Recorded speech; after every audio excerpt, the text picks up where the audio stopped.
আমার মায়ার নবী দয়ার নবীর দাদু আব্দুল মুত্তালিব নিজের সন্তানদেরকে সঙ্গে করে নিয়ে চলে গেলেন মুলকে শামে, সফরে চলে গিয়েছে। আমার নবীর বাবা খাজা আব্দুল্লাহ বাড়িতে ছিলেন। বাবা একা একা ভালো লাগে না, 10 ভাই 9 ভাই মিলে সফরে চলে যাওয়ার কারণে খাজা আব্দুল্লাহ শিকার করার জন্য বেরিয়ে যাচ্ছেন।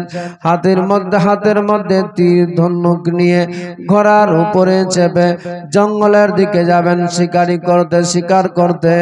সেই মুহূর্তে হঠাৎ করে বেঈমানেরা ইহুদি খ্রিস্টান যারা ছিল তারা দেখতে পেয়ে গেল এই আব্দুল্লাহর বিষয়ে সবাই জেনেছিল যে আব্দুল্লাহকে যেই করে হোক না কেন মারতেই হবে, কারণ তার কপালের মধ্যে নূরে মুহাম্মদ রয়ে আছে। এই যদি দুনিয়ায় বেঁচে থাকে তাহলে তার ওরস থেকে তার একটা এমন সন্তান জন্ম নিবে, সেই সন্তানটা পৃথিবীতে এসে ইসলামের বাণী প্রচার করবে। যার জন্য এই ইহুদি যারা ছিল খ্রিস্টানেরা আব্দুল্লাহকে দুনিয়া থেকে বিদায় করবেন বলে, দুনিয়া থেকে তাকে শেষ করে দিবেন বলে তারা পরিকল্পনা নিয়েছিলেন মনে। যার জন্য খাজা আব্দুল্লাহকে একদিন পেয়ে গেলেন জঙ্গলে। দেখার সাথে সাথে ওই বেঈমানেরা বেধর্মিকেরা চতুর্দিক দিয়ে আব্দুল্লাহকে ঘেরাও করে নিয়েছে। তীর তরবারি বললাম ফারসা অস্ত্র শস্ত্র নিয়ে খাজা আব্দুল্লাহকে মারবেন বলে, খাজা আব্দুল্লাহকে দুনিয়া থেকে বিদায় করবেন বলে দাঁড়িয়ে সবাই ঘেরাও করে নিয়েছে। ইন দি মিন টাইমে হযরতে মা আমেনার বাবা ওয়াহাব বিন জোহর ওই রাস্তা দিয়ে বাবা যাচ্ছে হেঁটে। হঠাৎ করে নজর পড়ে গেল ওই জঙ্গলের দিকে যে একটা সন্তান দাঁড়িয়ে আছে, তাকে মারার জন্য অনেকগুলো মানুষ ঘেরাও করে দাঁড়িয়ে আছে। হঠাৎ করে দেখা যায় কে যেন আসমান থেকে নেমে গেল, হেজাজি লেবাস পরে যেন কয়েকটা মানুষ নামলো। তারা ওই লোকগুলোকে, ওই দুশমন ডাকাতদেরকে এত জোরে আঘাত করতে লাগলো, তারা নিজের জীবন বাঁচানোর জন্য সবাই পালিয়ে চলে গেল। এই খাজা আব্দুল্লাহ দাঁড়িয়ে থেকে গেল। ওয়াহাব বিন জোহরের নজর পড়ে গেল ওই খাজা আব্দুল্লাহর উপরে। খাজা আব্দুল্লাহকে দেখে সে চিন্তা করে, আল্লাহ তাআলা এই ছেলেটা কত দেখার সুন্দর আছে, কত সুশ্রী চেহারা, গলা সুন্দর চেহারা, তাকে যদি আমার মেয়েকে দিয়ে, আমার মেয়েকে তার সঙ্গে যদি আমি জীবন সঙ্গিনী বানাতে পারতাম তাহলে হয়তো আমার মেয়ের ভাগ্যটা কত ভালো হতো, কত সুন্দর ছেলে আছে। এই কথা বলে চলে গেলেন বাবা সে নিজের বাড়িতে। খাজা আব্দুল্লাহ ফেরত হয়ে তিনিও চলে গেলেন বাড়িতে। খাজা আব্দুল্লাহ পৌঁছায়, এইদিকে ওয়াহাব বিন জোহর বাড়িতে পৌঁছালো। শান্তি নাই, বারে বারে একই কথা যেন তার মাথায় ঘুরে। মা আমেনার সেই সময় মা এসে বলতে লাগলেন, কেন গো আপনি এত বেচেন কেন হয়ে গিয়েছেন, কেন এত পেরেশান হয়ে গেলেন? বলে, আজকে আমি নিজের চোখ দ্বারা একটা দৃশ্য দেখেছি, যে দৃশ্যটা আমি এখনো ভুলতে পারি না। কি দেখেছ গো? বলছে, একটা সন্তানকে দেখলাম জঙ্গলের মধ্যে দাঁড়িয়ে আছে, এত সুন্দর চেহারা, এত সুন্দর চেহারা, মনে হচ্ছে তার চেহারা থেকে নূরের মতো জ্যোতি লাইট বেরিয়ে যায়। সেই সন্তানটাকে ওই বেঈমানেরা ইহুদিরা মারার জন্য ঘেরাও করে নিয়েছিল। কিন্তু দেখা গেল হঠাৎ করে যেন হেজাজি লেবাস পরে কারা চলে আসলো, তাদেরকে মারতে মারতে তারা নিজের জীবন বাঁচানোর জন্য পালিয়ে চলে গেল। ওই সন্তানটার একটু কোনো কষ্ট হলো না, তাকে কেউ মারতে পারলো না। যার ফলে আমার মন বলে এই সন্তানের সঙ্গে আমার মেয়ের বিয়ে দিলে কত ভালো হতো। এ বাবারা, ও আমার মায়েরা, এই মনের আশা বাসনা নিয়ে খাজা আব্দুল্লাহকে নিজের মেয়ের সঙ্গে বিয়ে দিবেন বলে ওয়াহাব বিন জোহর বড় চিন্তায় রয়ে আছে। সময় হয়ে গেল। আব্দুল মুত্তালিব বলেছিলেন বলে একদিন চলে যাচ্ছেন আব্দুল মুত্তালিবের বাড়িতে। আব্দুল মুত্তালিবের দরজায় আওয়াজ দিয়ে বলে মালিক একটু দরজা খুলবে গো। যেমনি শুনেছে ওয়াহাব বিন জোহরের কণ্ঠ তার কানে এসেছে, আব্দুল মুত্তালিব দরজা খুলে দিলেন, বাড়িতে নিয়ে গেলেন, ভিতরে গিয়ে বসলেন তার দরজায়, তার দরবারের মধ্যে বসলেন, তার সিংহাসনে গিয়ে বসে গেলেন। সেখানে আব্দুল মুত্তালিব বলতে লাগলেন হঠাৎ করে কেমনি আসলেন দোষ আপনি আজকে? বলে আপনি যে আমারে বলেছিলেন সন্তান দেখাবেন বলে আজ আমি এসেছি, তাই একটু দেখতে চাই তোমার ছেলেটাকে। যেমনি বাবা আব্দুল মুত্তালিব এই কথা শুনেছে, আব্দুল মুত্তালিব তো এমনিতেই ওয়াহাব বিন জোহরের মেয়েকে দেখেছে, যার জন্য আব্দুল মুত্তালিব বড় চিন্তায় চিন্তিত হয়ে আছে। যদি আমার সন্তানের সঙ্গে বিয়ে হতো কতই না ভালো হতো।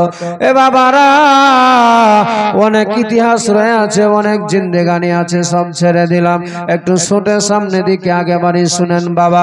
আব্দুল মুত্তালিব সেই সময় বলেছিলেন দোস্ত আমার সন্তান দেখবেন? বলে হ্যাঁ একটু দেখতে চাই। খাজা আব্দুল্লাহকে যেমনি সামনে নিয়ে এসেছে ওয়াহাব বিন জোহর সঙ্গে সঙ্গে দেখে আশ্চর্য হয়ে গেল। ওই ওয়াহাব বিন জোহর মনে মনে ভাবে ও আল্লাহ তাআলা, আমি যেই সন্তানকে দেখেছিলাম জঙ্গলে সেই সন্তানটা তো আজকে দাঁড়িয়ে আছে আমার সামনে, সেই সন্তানটাই তো আছে আজকে আমার কাছে। আব্দুল মুত্তালিবকে বলেন যে সত্যি করে বলেন তো এটা কি আপনার সন্তান? বলে হ্যাঁ হ্যাঁ এটা আমারই ছেলে আছে, যার জন্যই বলেছিলাম। বলে হয়ে গেল কথা, আপনার সন্তানের সঙ্গে আমার মেয়ের বিয়ে হয়ে যাবে। দেখে খুশি হয়ে গেল, কোনো অসুবিধা হয়নি তখন বলে শুনে নিয়েছে না। ফাইনাল হচ্ছে বিয়ে মা আমিনার সঙ্গে আমার নবীর বাবা খাজা আব্দুল্লাহর সঙ্গে আব্দুল মুত্তালিব ওয়াহাব বিন জোহরের সঙ্গে কথা দুইজনের মধ্যে কমপ্লিট হয়ে গেল, বিয়ে করতে যাবে। সেই সময় আব্দুল মুত্তালিব বাড়িতে আছে, বলছেন বিহাই মশাই আপনি আসবেন, বিয়ে কমপ্লিট হয়ে যাবে, আমার মেয়েকে নিয়ে চলে আসবেন মক্কাতে। আব্দুল মুত্তালিব সব সামান সরঞ্জাম রেডি করছেন। এদিকে আল্লাহর ফেরেশতা, চারজন ফেরেশতা, চারটা আল্লাহর ফেরেশতারা, তার মধ্যে থেকে জিবরিল আমিন নিজে বলছেন যে এই বিয়েটা, যেই বিয়েটা মা আমিনার সঙ্গে আব্দুল্লাহর হবে, সেই বিয়েটাকে আল্লাহ তাআলা এত পছন্দ করেছে যে তাদের বিয়ে আল্লাহ আসমানেই পড়িয়ে দিয়েছে। বলুন সুবহানাল্লাহ। শর্টে বলি, চলে আসলেন বরযাত্রী আব্দুল্লাহকে নিয়ে মদিনাতে। বিয়ে কমপ্লিট হয়ে গেল। বিয়ে শাদী হওয়ার পরে এবার মেয়েকে নিয়ে যাবে, পালকিতে চাপাবে।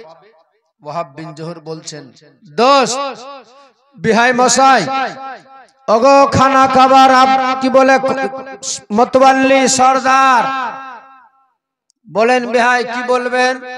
বলে একটা কথা বলতে চাই, আমার মেয়েকে নিয়ে যাবেন, বাধা নাই, আমি নিষেধ করব না, তবে একটা শর্ত আছে, আমার মেয়েকে ওই পালকিতে যে চারজন বাহক থাকবে তারা যারা নিয়ে যাবে তারা পাক্কা সাচ্চা ইমানদার হওয়া চাই, যাদের কোনো গুনাহ থাকবে না।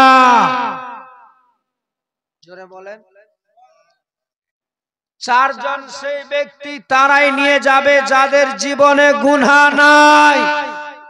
যদি এই ব্যাপারে এটাতে আপনি রাজি থাকেন তাহলে আমার মেয়ে যাবে, না হলে আমি মেয়েকে পাঠাবো না।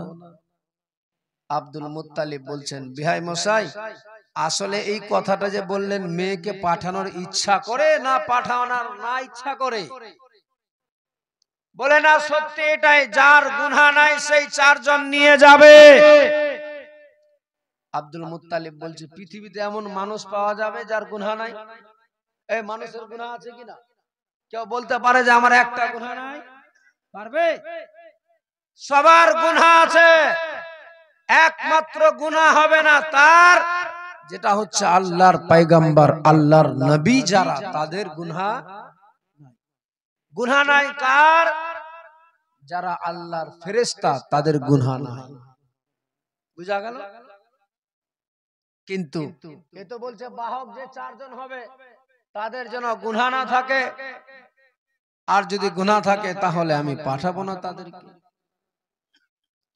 আল্লাহর দরবারে আল্লাহর ফেরেশতা জিবরিল আমিন বলছেন, আল্লাহ গো, আজ এই বিয়েটা দেখে আমারে বড় ভালো লেগেছে, আপনি একটু দিবেন পারমিশন আমাকে, যে আমার নবীর দো জাহানের বাদশার পিতার বিয়ে হচ্ছে, সেই বিয়েতে যাওয়ার পারমিশন পাওয়া যাবে?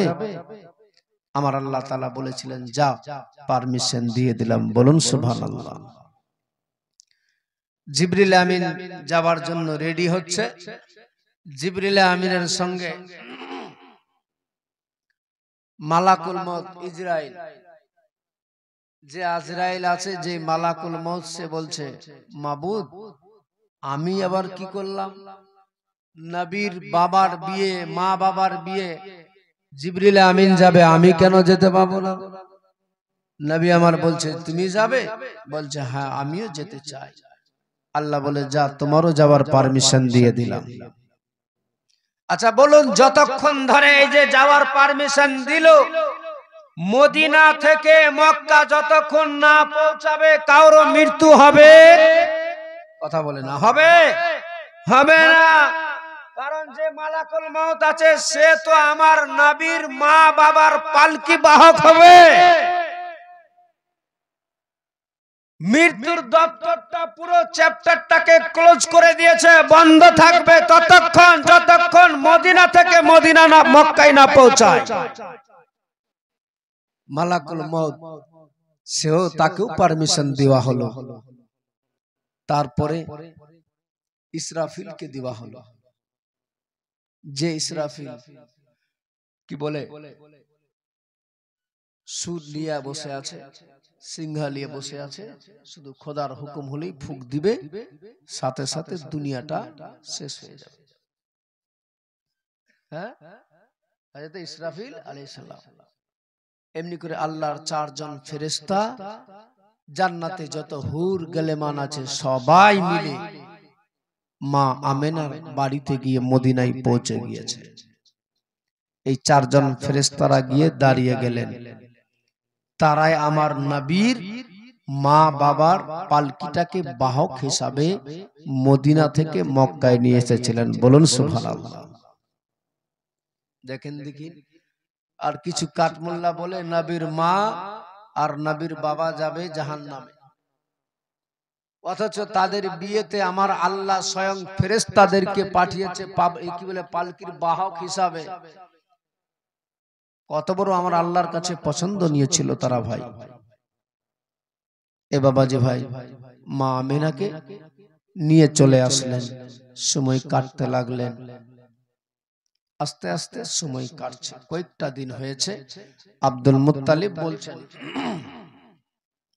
নিজের সন্তানদেরকে ডাকলেন, ও আমার বাবারা, ও আমার কলেজার টুকরা সন্তানেরা, একটা কথা বলবো গো। সব ছেলেরা চলে আসলেন, আব্দুল মুত্তালিবের সামনে এসে দাঁড়িয়ে গেল। সন্ধ্যাবেলায় আব্দুল মুত্তালিব বলেন, বাবা, বেশ কিছুদিন হয়ে গেল সফরে যাওয়া হয়নি, আমি চাচ্ছিলাম যে তোমরা যদি একটু সফরে যেতে ভালো হতো। আব্দুল মুত্তালিবের কথা শুনে সবাই রাজি হয়ে গেল। এ মায়েরা, আমার নবীর মা হযরতে মা আমেনার সঙ্গে আব্দুল্লাহর মাত্র কয়েকটা দিন বিয়ে হয়েছিল। হঠাৎ করে দেখা গেল আব্দুল মুত্তালিবের পারমিশন হয়ে গেল, মুলকে শাম যেতে হবে সফরে। এ বাবারা, অনেক লম্বা এর মধ্যে অনেক ঘটনা রয়েছে, সব ছেড়ে শটে একটু বোঝাই বাবা। আব্দুল মুত্তালিব সেই সময় বলেছিলেন, ও আমার কলেজার টুকরা সন্তানেরা গো, তোমরা সবাই যাবে কি যাবে না বলো? এক বাক্যে সবাই বলেছিলেন, আব্বা আপনার যখন পারমিশন আছে আমরা সবাই যেতে রাজি আছি। এ বাবাজিরা, আব্দুল্লাহ রাত্রিবেলায় শুয়ে আছে, সকালবেলায় ঘুম ভেঙে গেল। মা আমেনা যেন আব্দুল্লাহর কাছে দাঁড়িয়ে গিয়ে বলছেন, স্বামী গো, একটা আমি স্বপ্ন দেখেছি গো স্বামী। কি স্বপ্ন দেখেছো তুমি? ওগো আমার স্বামী, ওগো আমার মাথার তাজ, রাত্রিবেলায় আমি স্বপ্ন যোগে দেখেছি আমি আর আপনি দুইজনা মিলে চলে গিয়েছি জঙ্গলে। গিয়ে হঠাৎ করে দেখলাম জঙ্গলের ধারে একটা বড় সমুদ্র নদী পাওয়া গেল। ওই নদীর পানিটা এত সাদা, এত সাদা, যেই পানিটা আমি আপনি দুইজন মিলে পান করলাম। আর হঠাৎ করে দেখতে পেলাম একটা বাঘ এসে আমাদেরকে তাড়া করেছে। আপনাকে ধরার জন্য বাঘটা ছুটে যায়, আপনি জীবন বাঁচানোর জন্য দৌড়ে যাচ্ছেন, কিন্তু বাঘের হাত থেকে বাঁচা গেল না। মা আমেনার এই কথা শুনে আব্দুল্লাহ বলেছিলেন, বিবি রে, বুকের মধ্যে জড়িয়ে নিলেন, বলেন, ও আমার বিবি, এই স্বপ্নটা যদি সত্যিকারী হয়ে যায় তাহলে আমার মন বলে আমি হয়তো আর বেশি দিন বাঁচতে পারবো না। মা আমেনা বলেছিলেন, ওগো স্বামী, যা বলেছেন এমনি কথা আর বলো না তুমি, কারণ আমার কেউ নাই, আমি সব ছেড়ে চলে এসেছি মদিনা থেকে। আজ আপনি হচ্ছেন একটাই আমার সাহারা, এমনি যদি আপনি কথা বলেন আমি কাকে নিয়ে থাকবো মক্কাতে? হযরতে আব্দুল্লাহ বলতে লাগলেন, বিবি রে, তোমার সব জানা আছে, আব্বা গত রাত্রিতে এলান করেছে যে আমাদেরকে চলে যেতে হবে মুলকে শামে, তোমার কোনো কি আপত্তি আছে? মা আমেনা বলেছিলেন, আব্বার যদি পারমিশন থাকে আমরা কেনই বা আপত্তি করব? মা আমেনা সেই সময় আমেনাকে বুঝায়, বিবি রে, ও আমার জীবন সঙ্গিনী, আমি তো চলে যাব, তোমার একটা কথা বলে যাই, আমি জানি না আমি আর আসতে পাবো কিনা তারও নাই কোনো ঠিকানা, আমি আসতে পাবো কিনা তাও আমার নাই জানা। তবে বিবি রে, তোমারে বলে যাই একটা কথা, মনোযোগ সহকারে শুনবে। মা আমেনা বলেন, কি বলবেন স্বামী বলেন? বলে, বিবি রে, যে আমাদের কপালের মধ্যে যে একটা লাইট জ্যোতি জ্বলত, যেই লাইটটা দেখে সারা মক্কার মানুষ পাগল পারা হয়েছিল, আজকে সেই মক্কার মানুষেরা আমার দিকে তাকায়, কিন্তু ওই লাইট না দেখতে পেয়ে, ওই লাইটটা না দেখার কারণে সব মুখ ফিরিয়ে নেয়। বিবি, আজ আমি তোমারে একটা কথা বলি, মন দিয়ে শুনো। মা আমেনা বলেন, বলেন স্বামী, কি বলবেন? বলে, বিবি রে, আমি জানি না আমার নসিবে কি আছে, তবে তুমি মনে রাখবে তোমার গর্ভের মধ্যে যে সন্তান আছে, যেই থাক না কেন, যে আসুক না কেন, তাকে বড় আদর যত্ন করে রাখবে। দুনিয়ায় আসবে তাকে তুমি আমার কথা সব বলবে, তাকে বড় আদর যত্ন করে বড় করবে, দিনের রাস্তায় তাকে চলাবে। মা আমেনাকে আমি সমস্ত দায় দায়িত্ব দিয়ে মা আমেনা বলছেন, স্বামী গো, ওগো স্বামী, কেন এমনি করে কথা বলছেন আপনি? কোনদিন তো এমনি বলেননি, আজকে হঠাৎ করে কেন? বলে, জানি না কেন আমি এই কথা বলি তোমারে, তবে সত্যি এটা আমি তোমারে বলে যাই, আমার যদি কিছু হয়ে যায় তাহলে তুমি এই আমার কলেজার টুকরা সন্তান যারে তোমার গর্ভে রেখে গেলাম, তারে আদর যত্ন করে তুমি বড় করবে। মা আমেনাকে বলে, আব্বার কাছে সকাল বেলায় যাচ্ছেন পারমিশন নিতে, বলে আব্বা, ওগো আব্বা, এসেছি আপনার কাছে একটু পারমিশন নিতে। আমার 10-9 ভাই সবাই বেরিয়ে গেল, আব্বা গো তাই এসেছি একটু আপনার কাছে আমি পারমিশন নিতে, একটু যাওয়ার পারমিশন দিয়ে দে। হযরতে আব্দুল মুত্তালিব আব্দুল্লাহর দিকে যেমনি লক্ষ্য করেছে, যেমনি নজর পড়েছে, আমার মায়ার নবী দয়ার নবীর দাদুর চোখ দিয়ে টস টস করে পানি, শুধু কান্না পানি চোখ দিয়ে বয়ে যায়। আমার নবীর বাবা আব্দুল্লাহ বলতে লাগলেন, আব্বা গো আপনার চোখে কেন পানি, আপনি কাঁদছেন কেন, কি হয়েছে আপনার বলেন না আপনি। আব্দুল মুত্তালিব বলেছিলেন, বেটা আমার 10টি সন্তান, তার মধ্যে থেকে 9টি ছেলে আমারে চলে গেল, আমার কাছে কেউ পারমিশনও নিতে আসলো না, তুমি শেষ মুহূর্তে আমার কাছে এসে পারমিশন নিতে এসেছ, তাই আমার মন বলে, আমার মনে বলো ভয় হয়, বেটারে হয়তো তুমি আমারে ফাঁকি দিয়ে দিবে, তুমি হয়তো চলে যাবে, হয়তো আর ফেরত আসবে কিনা আমার জানা নাই। আব্দুল্লাহ বলেছিলেন, আব্বা আমার নসিবে যেটা আছে তাই হবে আব্বা, তবে আপনি আমার যাওয়ার পারমিশন দিয়ে দেন, কারণ আমার ভাইরা সবাই চলে গেল, সবাই বেরিয়ে গিয়েছে, আমার দেরি হয়ে গেলে আমি একা পড়ে যাব। আব্দুল মুত্তালিব সেই মুহূর্তে নিজের সন্তানের পেশানের মধ্যে একটা চুম্বন দিয়ে আলবেদা বলে বিদায় করে দিলেন, চলে গেলেন। বাবা চলে যাচ্ছেন, যেতে যেতে মুলকে সামে পৌঁছালেন। কয়েকটা দিন ব্যবসা বাণিজ্য কমপ্লিট করে, ব্যবসা কমপ্লিট হয়ে যাওয়ার ফলে আমার মায়ার নবী দয়ার নবীর আব্বা খাজা আব্দুল্লাহ সকলে মিলে 10 ভাই মিলে মাল জাল বেচা কিনা কমপ্লিট করে আবার ফেরত আসছেন মক্কাতে। মক্কায় আসতে আসতে হঠাৎ করে এক জায়গাতে আবু আবা নামক জায়গা আর নাখলা নামক জায়গা, এই একটা পাশাপাশি জায়গা আছে বাবা। আবু আবা নামক জায়গার নিকটে যেমনি পৌঁছেছে, খাজা আব্দুল্লাহ যেন নিজের ভাইদেরকে ডেকে বলে, ও আমার ভাইরা, ও আমার 10 ভাইরা, একটু সকলে শুনুন, বড় দাদারা সবাই উটের লাগাম খানা টেনে ধরে, কি ব্যাপার খাজা আব্দুল্লাহ কেন আমাদেরকে ডাকছে এমনি করে, কি হয়েছে ভাই হঠাৎ করে ডাকলে কেন? বলে ওগো দাদা গো, হয়তো আর আমার যাওয়া হবে না মক্কাতে। কেন যাওয়া হবে না? বলে ওগো দাদা, আমার কলেজা পর্যন্ত জ্বলে যাচ্ছে, পেটের যেন বেদনা শুরু হয়ে গিয়েছে, বুকের জ্বালা যেন শুরু হয়ে গেল, পেটের মধ্যে যেন এত জ্বালা যন্ত্রণা এত বেদনা আমি যে আর সহ্য করতে পারি না, হয়তো মনে হয় আমার আর যাওয়া হবে না, একটু তাড়াতাড়ি করে আমাকে তোমরা একটু নামিয়ে দাও না।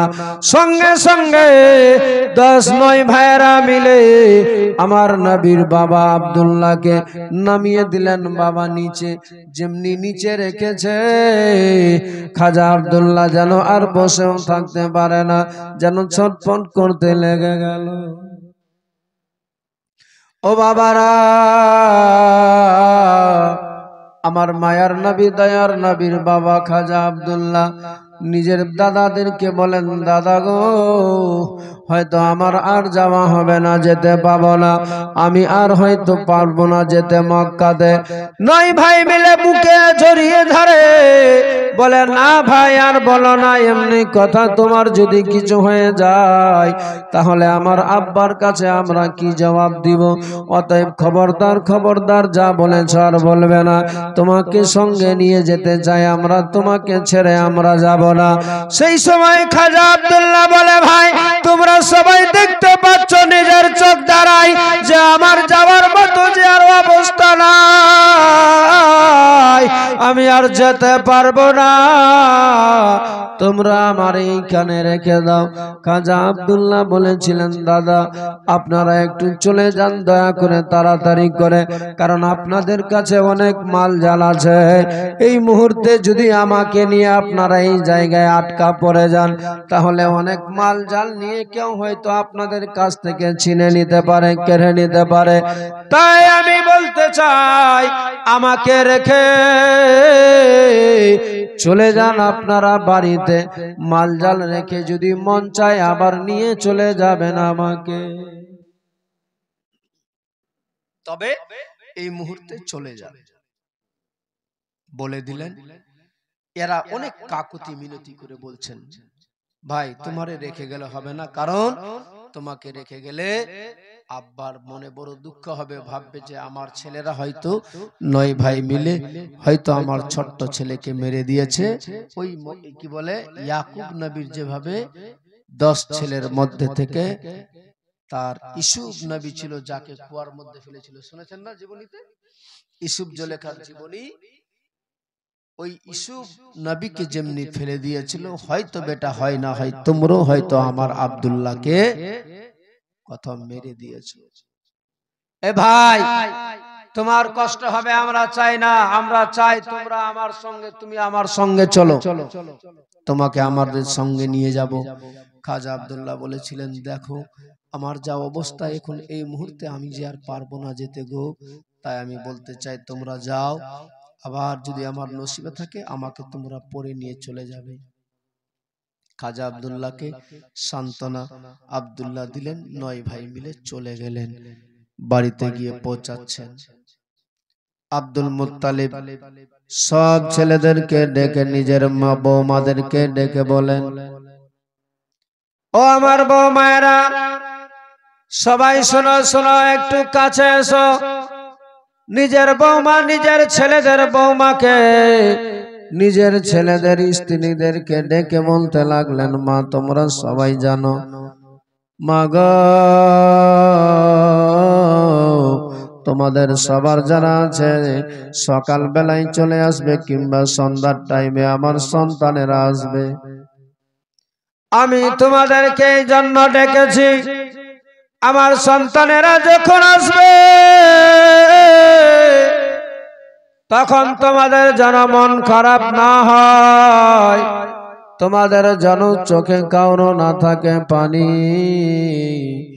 কেউ কোনো মন খারাপ করবে না, নচেত আমার ছেলেদের মনে বড় দুঃখ হবে। তাই আমি বলতে চাই মারে, আমার সন্তানেরা যখন আসবে তোমরা নিজে ভালোভাবে পোশাক পরিধান করে নতুন কাপড় পরে দরওয়াজার সামনে সবাই দাঁড়িয়ে থাকবে, যেন আমার সন্তানেরা দেখে, তোমাদেরকে দেখে যেন সবার মন খুশি হয়ে যায়। হযরত আব্দুল মুত্তালিব নিজের বৌমাদেরকে বোঝাচ্ছে, 9 ছেলে মিলে চলে আসছেন বাবা, মক্কাতে এসে ঢুকে গেল। সবাই রাস্তা চেয়েছিল কখন আসবে আমার ছেলেরা, কখন আসবে আব্দুল মুত্তালিবের ছেলেরা। চলে আসলেন বাবা, 1-2 করে 9 ভাই মিলে এসে পৌঁছে গেলেন। সবাই নিজের সামান যা ছিল আব্বার কাছে রেখে রেখে নিজের ঘরে চলে গেল। মা আমেনা নিজের দরওয়াজার মধ্যে দাঁড়িয়ে থেকে গেল। মা আমেনা সেই সময় এসে বলতে লাগলেন, আব্বা ওগো আব্বা, আপনার সন্তান আব্দুল্লাহ আমার স্বামী কি নাই? বলে না মা, আমার বাবা, আমার কলেজার টুকরা, সেও আসবে। সেই সময় বলেন, মা আব্বা গো, ওগো শ্বশুর আব্বা, দেখুন না খালি ঘোড়া উটটা এসেছে, আপনার 9টি ছেলে উট থেকে নেমেছে, সবাই নিজের নিজের ঘরে চলে গেল। এই আপনার ছেলের যে উটটা ছিল সেই উটে কোনো মানুষ নাই, শুধু উটটা একা এসেছে। খাজা আব্দুল্লাহ নাই, আমার স্বামী নাই, যেমনি এই কথা বলেছে আব্দুল মুত্তালিবের যেন পা থেকে মাটি সরে যায়, আসমান যেন ভেঙে পড়ে গেল আব্দুল মুত্তালিবের মাথার উপরে। ছেলেদেরকে ডেকে বলে, আমার বড় ছেলে একটা কথা বলবো, ও আবু তালেব আমি এখন তোমারে একটা কথা বলতে চাই। বলে, হ্যাঁ আব্বা বলুন, কি বলবেন? বলে, বলো তো আমার ছেলে আব্দুল্লাহ কোথায় আছে? বলে, আব্বা আর বলিয়েন না, আব্দুল্লাহকে এত রকম বুঝালাম, কোনো মতেই বুঝাতে পারলাম না তারে, তাকে নিয়ে আসতে পারলাম না সঙ্গে মক্কাতে। কেন নিয়ে আসতে পারলে না? বলে, আব্বা এই জন্য নিয়ে আসতে পারিনি, তার শরীরটা বড় অসুস্থ হয়েছে গো আব্বা, সে উঠতেও পারে না, দাঁড়াতেও পারে না, যার জন্য আব্বা তাকে নিয়ে আসতে পারিনি। আব্দুল মুত্তালিব বলতে লাগলেন, তোমাদের অন্তরে কি মায়া হলো না, তোমাদের কি দয়া হলো না যে নিজের ভাইকে রেখে চলে আসলে ওই জায়গাতে? সেই সময় সবাই বলেছিলেন, আব্বা গো আমরা সবাই চাইছিলাম যে তাকে সঙ্গে নিয়ে আসব, কিন্তু আমাদেরকে বারবার করে জোরপূর্বক করে পাঠিয়ে দিয়েছে। আব্দুল মুত্তালিব সেই সময় বলেছিলেন, বেটা একটা আমার কাজ করবে বলো। বলে, হ্যাঁ আব্বা বলেন কি করতে হবে? পারবে পারবে আমার কলেজার টুকরা সন্তানকে কি আমার কোলে ফিরিয়ে দিতে পারবে? আমার কলেজার টুকরা ছেলেটাকে কি আমার কাছে নিয়ে আসতে পারবে বলো? যাও বেটা, একটু যদি পারো আমার আব্দুল্লাহকে আমার কাছে নিয়ে এসো। এ বাবা ভাইরা, খাজা আব্দুল্লাহকে নিয়ে আনার জন্য আবু তালেব চলে গেলেন বাবা ঘোড়ার উপরে চেপে, দ্রুত গতিতে ছুটে যাচ্ছেন, খাটাম খাটাম খাটাম খাটাম করে ওই আবু আবা নামক জায়গায় গিয়ে পৌঁছে গেলেন। যেই ঘরের বারান্দার মধ্যে রেখেছিলেন সেই জায়গায় গিয়ে দেখা যায় বিছানটা আছে, কিন্তু আব্দুল্লাহ সেখানে না। ওই আবু তালেব হাউমাউ করে কেঁদে বলেন, ও বাড়ির মানুষেরা কেউ আছো গো? একটু বলতে পারবে আমার ভাই এই জায়গাতে যারে আমি রেখে গিয়েছিলাম সে আজ নাই, কোথায় আছে? একটু কেউ কি বলে দিবে বলো? তখন সেই সময় তারা শুধু ওই খাজা আব্দুল্লাহর ব্যাপারে আবু তালিবকে দিচ্ছে সান্ত্বনা। ও আবু তালিব, কেঁদে লাভ হবে না, তুমি কান্না করো না, থেমে যাও থেমে যাও। সেই সময় আবু তালিব কোনো কথা না শুনে চিৎকার করে ডানে বামে সব দিকে আব্দুল্লাহ আব্দুল্লাহ বলে ডাকতে লাগলেন। বলে, ভাই রে, এখন যদি তোমার কিছু হয়ে যায় তাহলে আমার আব্বাকে আমি কি গিয়ে জবাব দিব? যে আমার আব্বা আমারে বলেছে নিয়ে যেতে, আমি আমার আব্বার কাছে ওয়াদা করে এসেছি রে ভাই তোমারে নিয়ে যাব। ও আব্দুল্লাহ, কোথায় তুমি চলে গেলে বলো, কোথায় গেলে একটু দেখা দিবে? ও ভাইরা, আব্দুল্লাহ যে বেঁচে নাই সেটা তো ছিল না তার জানা। এই আবু তালিব ঝুরনানে কাঁদে, সব জায়গায় গিয়ে দাঁড়ায় আর সবাইকে জিজ্ঞেস করে, ও ভাইরা তোমরা কেউ একটু বলতে পারবে আমার খাজা আব্দুল্লাহকে কি কেউ দেখেছো? একটু যদি কেউ বলে দিতে বড় ভালো হতো। কেউ কোনো কথা বলে না। শেষ মুহূর্তে বাবা ওই আবু আবা নামক জায়গার কবরস্থান যেই দিকে আছে সেই জায়গাতে গিয়ে দাঁড়িয়ে এক রাস্তার মাঝামাঝিতে দাঁড়িয়েছে। একটা পাহাড় উপরে আছে, সেই জায়গা থেকে দেখা যায় একটা বাচ্চা ছেলে কিছু ছাগলকে সঙ্গে করে নিয়ে হাঁকাতে চলে আসছে। হাঁকিয়ে একটা হাতের মধ্যে পুটলা রাখা আছে। ওই বাচ্চাটা আবু তালিবের কাছে এসে বলতে লাগলেন, চাচা গো, ওগো চাচা, আপনার চোখে কেন পানি, কাঁদছেন কেন, আপনি বলেন না চাচা। আবু তালিব বলেছিলেন, বাবুরে, তুমি ছোট্ট বাচ্চা জেনে কি করবে? যাও, তুমি ছাগল চড়াতে এসেছো, চলে যাও তুমি তাড়াতাড়ি নিজের কাজে। বলে, ওগো চাচা, একটু বলেন না, যদি আমি আপনার কাজটা করতে পারি, যদি আপনার বিষয়টা আমি জানতে পারি, যদি উপকারী হয়। সেই সময় বলেছিলেন গো, বলে আমার ভাই ছিল একটা, যার নাম খাজা আব্দুল্লাহ ছিল। সে আজ আমরা রেখে গিয়েছিলাম ওই বাড়ির বারান্দাতে। আজকে কথাই চলে গেল, আমার নাই জানা, আমি কেমনি জবাব দিব আমার আব্বাকে? বলো বাবা, এই জন্যই কাঁদছি আমি। ওই বাচ্চাটা বলেছিলেন, চাচা গো, কেঁদে কোনো লাভ হবে না, হবে না। আপনি যার জন্য কাঁদছেন সে দুনিয়াতে নাই, দুনিয়া ছেড়ে বিদায় হয়ে চলে গিয়েছে। যেমনি এই কথা বলেছে, আবু তালিব আমার ওই বাচ্চাটাকে জড়িয়ে ধরে বলে, বাবা কি বলতে চাও তুমি, খুলে বলো। বলে, চাচা, ওগো চাচা, আসলে আমি এই জন্যই আপনারে জিজ্ঞেস করলাম, আপনি কাকে খোঁজাখুঁজি করেন? চাচা গো, ওই আপনি যাকে খুঁজছেন সে আর নাই পৃথিবীতে বেঁচে। এই দেখেন না একটা আঙ্গুঠি আমার হাতে, এটা কি আপনার ভাইয়ের ছিল? এই জামাটা দেখেন আপনি আমাকে রেখে, আমার কাছে রেখে গিয়েছে, আর বলেছে আমার কোনো ভাই যদি আসে, কিংবা আমার বিবি যদি আসে, কিংবা আমার আব্বা যদি আসে মক্কা থেকে, বাবুরে একটু দিয়ে দিবে আমার আব্বার হাতে কিংবা আমার স্ত্রীর হাতে। সেই জন্যই আমি চাচা জিজ্ঞেস করলাম আপনারে।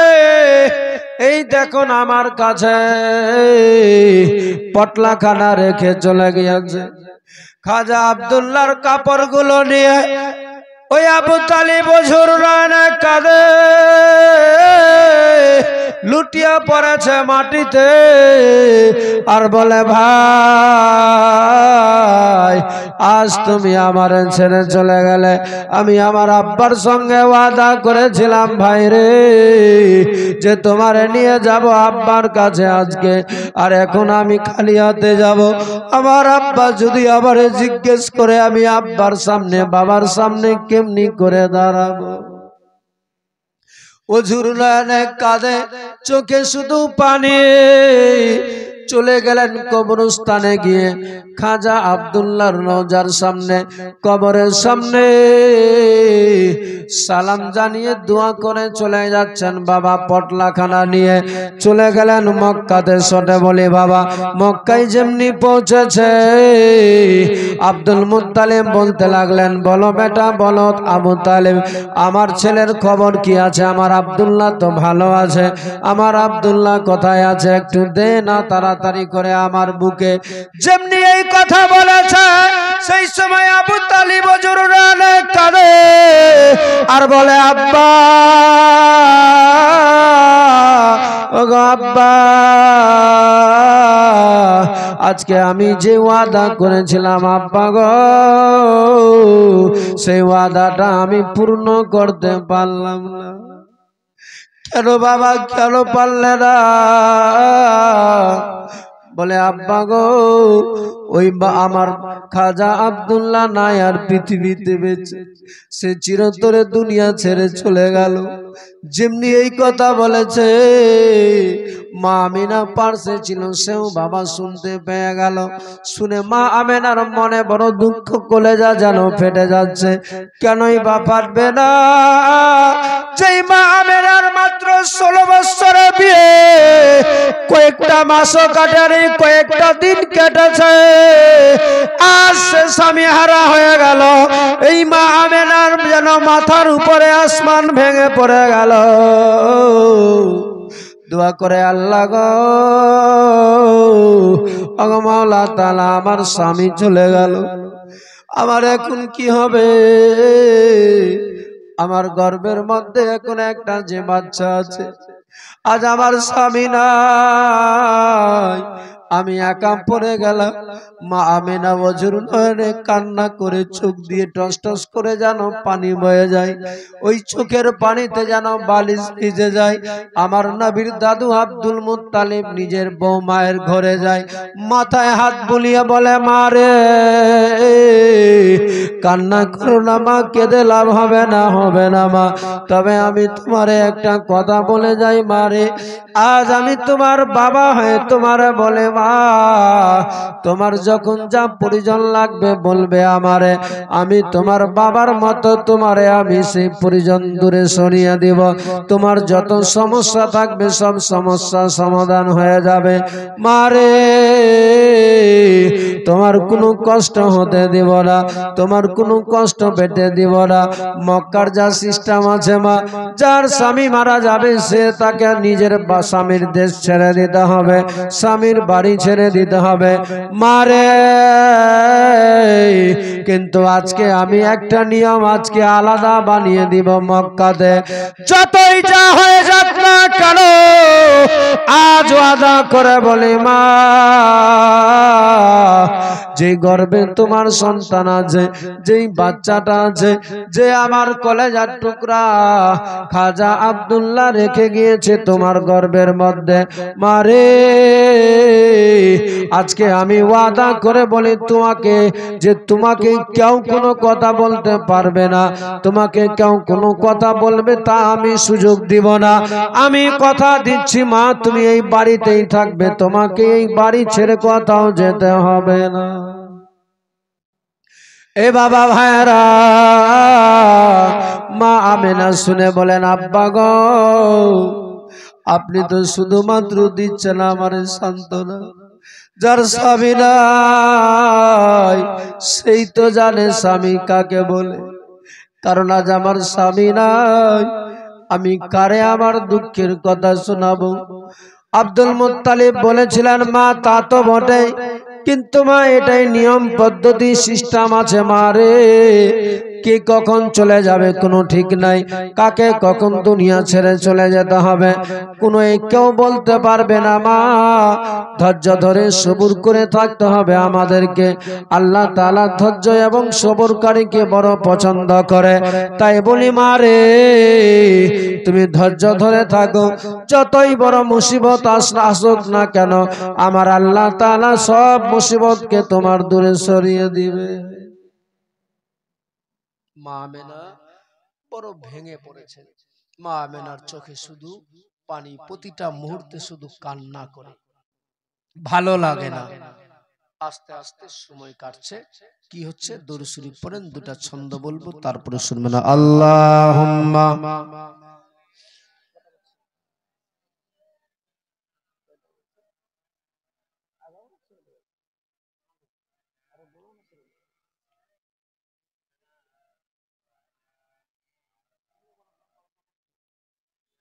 ওয়ালা আলে সাইয়্যিদিনা।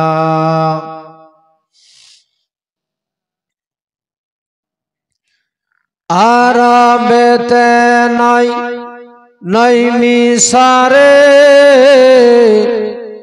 ইরাক ইরান নাই নাই ভারতে, সারা আসমান জমিনে নবী মুস্তাফা কন্ডারিয়ে পার পারে, নবী মুস্তাফা। আরবেতে নাই নাই মিশরে, ইরাক ইরান নয় নয় ভারতে,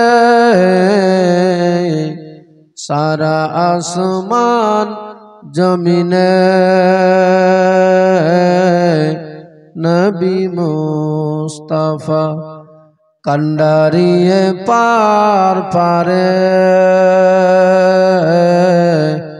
নবী মুস্তাফা তোর পাহাড়ে मूसा খোদাকে দেখার করিলেন আশা সুবহানাল্লাহ তোর পাহাড়ে मूसा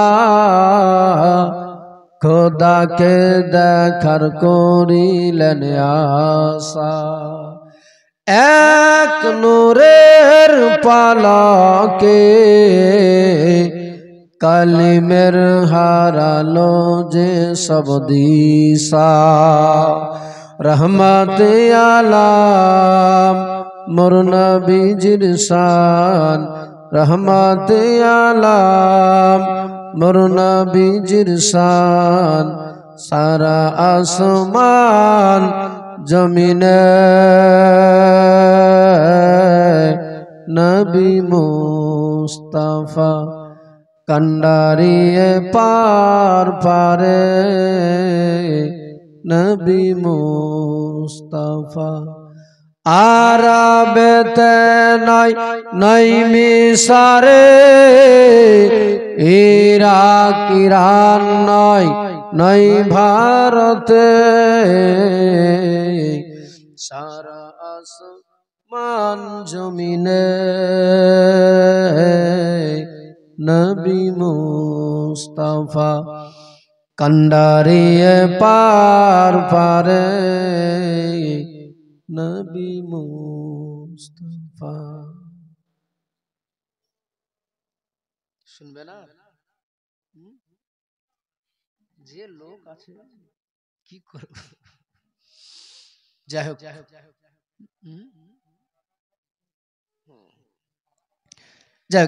বাস কয়েকটা কথা শুনুন তারপর শেষ করবো আগামীকাল বেশি দেরি করবো না 9:30 উঠে যেতে হবে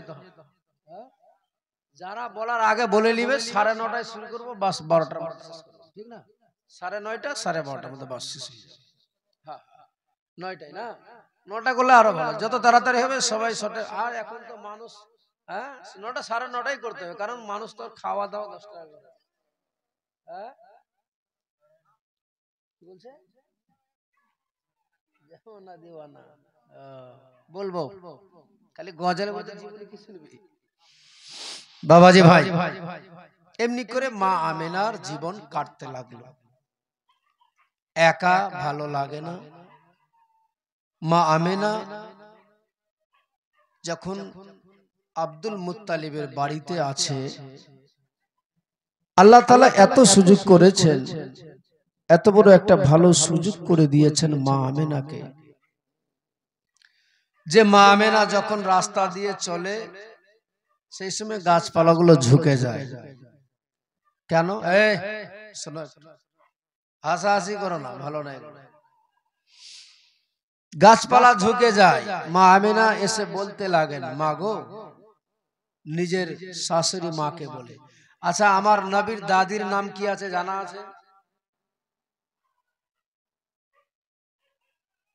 আমরা শুনি আসলে শোনার নাম ঈমান নয় মানার নাম হচ্ছে ঈমান আজকে দেখবেন চেষ্টা করে কালকে পর্যন্ত টাইম দিলাম যদি না হয় কালকে শোনাবো ইনশাআল্লাহ নবীর দাদির নাম আগামী কাল বলবো যদি পারেন একবার জিজ্ঞেস করব আপনাদেরকে যদি পারেন বলতে আলহামদুলিল্লাহ না হলে আমি ইনশাআল্লাহ শোনাবো তবে শুনুন নিজের শাশুড়ি মায়ের কাছে মা আমেনা বলছেন মাগো রাস্তায় যখন চলছি গাছপালা ঝুঁকে যায় মা আমেনা যখন সময় কাটায় পা দেয় কাটাটা কাটা থাকে না ফুল হয়ে যায় বলুন সুবহানাল্লাহ মা আমেনা একদিন এমন হয়ে গেল মা আমেনা যেদিক দিয়ে চলে শুধু খুশবু সেন্ট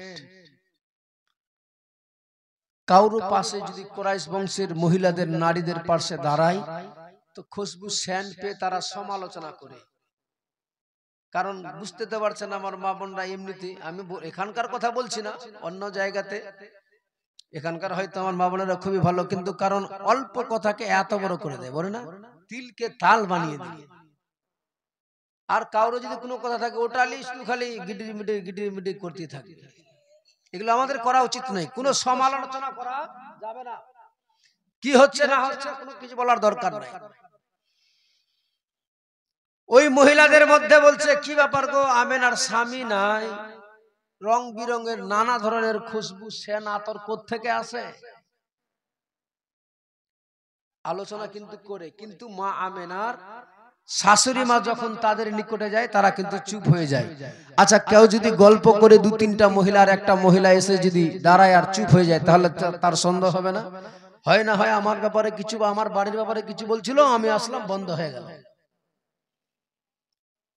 তো এইভাবে কয়েকটা দিনই দেখে, কিন্তু মা আমেনা এই খুশবু সেন যে শরীর থেকে ছুটে, মা আমেনার শাশুড়ি মা আমার নবীর দাদি তিনিও কিন্তু বুঝছে। তিনি এই বিষয়ে জিজ্ঞেস করবে, কথা বলবে বউ মায়ের সঙ্গে, কিন্তু সব বলতে পারছে। আর এই কথাটা বলতে যাবে যখন, তখন আর বলার শক্তি নাই। কোত্থেকে আসে এই সেন, কোথায় পাচ্ছ তুমি? এই কথাগুলো বলবে কিন্তু বলতে পারে না। একদিন নিজের স্বামীকে বলছেন, ও স্বামী, আপনি তো সকাল বেলায় বেরিয়ে চলে যাচ্ছেন, মানুষের সেবায় ব্যস্ত হয়ে যাচ্ছেন, বাড়িরও তো খবর রাখতে হবে। এই যে আমাদের বৌমা আমেনা, এর কি অবস্থা, তোমার কি আছে জানা? কি হয়েছে? বলছে, দেখেন না, ঘরে যেই ঘরে যায় সেই ঘরে নানা ধরনের সেন্ট খুশবু বের হয়, বাথরুমে গেলে বাথরুমও সেন্ট, থুতু ফেললে থুতু সেন্ট করছে। এত সেন্ট এনে দেয় কি করে, কে দেয়, কোথায় পায়? বাইরে সমালোচনা করছে, কান বোঝা যায় না, কিছুদিন পরে সহ্য করতে পারবে না। তো বলছে, তুমি বলতে পারছো না, ওগুলা মেয়েদের ব্যাপার, তোমরা বুঝে নাও, আমাকে কেন এসবে শানছো? বলছে, স্বামী, আমি চেষ্টা করেছি, আমি কিন্তু পারিনি। কি পারোনি? বলতে যখন যাচ্ছে আমেনার সামনে কথা বলবো, আমার মুখে তালা লেগে যাচ্ছে, মুখ বন্ধ হয়ে যাচ্ছে, সব বলতে পারছি কিন্তু ওই বিষয়ে বলতে পারছি না। আব্দুল মুত্তালিব বলছে, এখন আর কথা শোনা যাবে না, আসি আমি ফিরে, সকাল সন্ধ্যাবেলা দেখা যাবে। সন্ধ্যাবেলা এসেছে মা আমেনা, সেই সময় বসে আছে। আমেনা, ও আমেনা। হ্যাঁ আব্বা, এসো তো মা, শোনো। বলছে, আচ্ছা বলো তো মা, তোমার কাছে এত আতর সেন্ট খুশবু আসে কোত্থেকে, কে দিয়ে যায়? মা আমেনা বলছেন, আব্বা, আপনার তো সব জানা আছে, আমার বাড়িতে কে আসবে, কেউ তো আসে না। আর দ্বিতীয়ত, আমিও যদি বাজারে যাই, মদিনা মক্কার কোনটা বাজার আছে আমি তো নিজেও জানি না। আপনি ঘরে দেখে নেন, সব জায়গাতে আমার শাশুড়ি মাকে বলেন, আল্লাহর কসম করে বলি, কোন জায়গাতে একটা আতর বলতে কিচ্ছু নাই আমার ঘরে। আব্দুল মুত্তালিব বুঝে গেলেন যে আসলে আতর নয়, আল্লাহর এটা বিশাল বড় দান আছে, যার জন্য যে আমার বৌমায়ের গর্ভে আছে, তার ওসিলাতে, তার জন্য আল্লাহ তাআলা তার দেহের মধ্যে খুশবু তৈরি করে দিয়েছে। আব্দুল মুত্তালিব বুঝতে পেরে গেলেন, মা আমি বুঝে গেছি, জামা থাক, ধরে থাক। মা আমেনা একদিন কুয়ায় গিয়েছিলেন পানি তুলতে, সব মেয়েরা পানি তুলছে, সবার হয়ে গেল, মা আমেনা তুলতে যাচ্ছে। মা আমেনা যখন কুয়াতে বালতিটাকে ফেলতে যাচ্ছে, সেই সময় কুয়ার সঙ্গে নিজের শরীরটা, ভুঁড়িটা টাচ হয়েছে। আল্লাহ তাআলা বলছে, এই কুয়ার পানি, আমার আমেনা যেন কষ্ট না পায়, তুমি তাড়াতাড়ি উপরে উঠে যাও। বলতে দেরি, খোদার কুদরতি পাওয়ারে আল্লাহ বলার সাথে সাথে সঙ্গে সঙ্গে কুয়ার পানি উপরে দ্রুত গতিতে উঠতে লাগলো। মা আমেনা দেখে বালতি ছেড়ে বাড়িতে চলে গেল।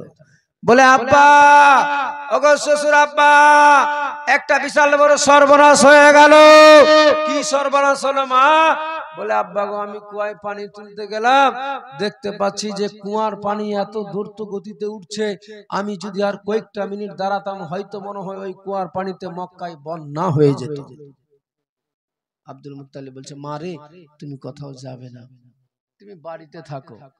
আসলে কুয়ার পানিটাও চাই না, তুমি হেলে পানিটা উঠাবে, যেটাতে তোমার কষ্ট হবে। এ বাবা, আমার নবী দো জাহানের বাদশাহ মায়ের গর্ভে আছে, এমনি করে মাসে মাসে আল্লাহর ফেরেশতারা এসে মা আমেনাকে বলছে, ও আমেনা, আমেনা, তুমি বিশাল বড় ভাগ্যবতী নারী। কেন জানো? তোমার গর্ভে যে আছে সে হচ্ছে আখেরি জামানার পয়গম্বর। বলুন সুবহানাল্লাহ।